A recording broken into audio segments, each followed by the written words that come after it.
a great business person won't do anything that they can pay someone minimum wage to do.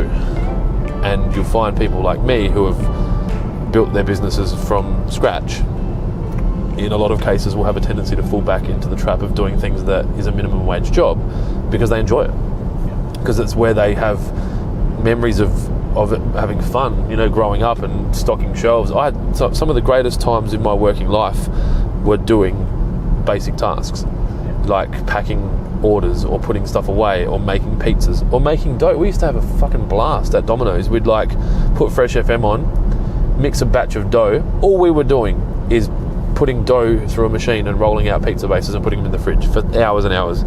Just you and another person just talking about whatever, listening to Fresh.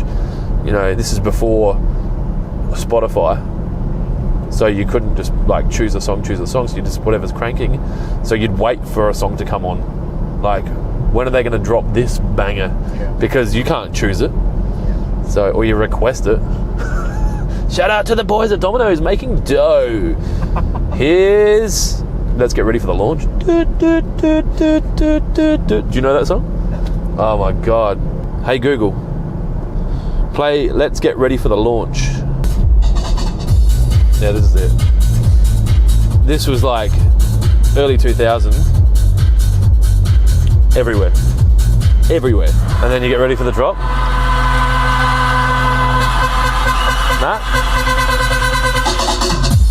Yeah, now you know what's going on.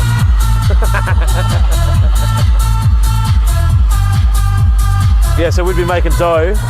Just been like dancing around Dominos, making dough. That was funny. I will highly recommend and encourage my children to work in a business like Dominos as early as they can, because you learn so much about business and responsibility and uniforms and adhering to policies and procedures.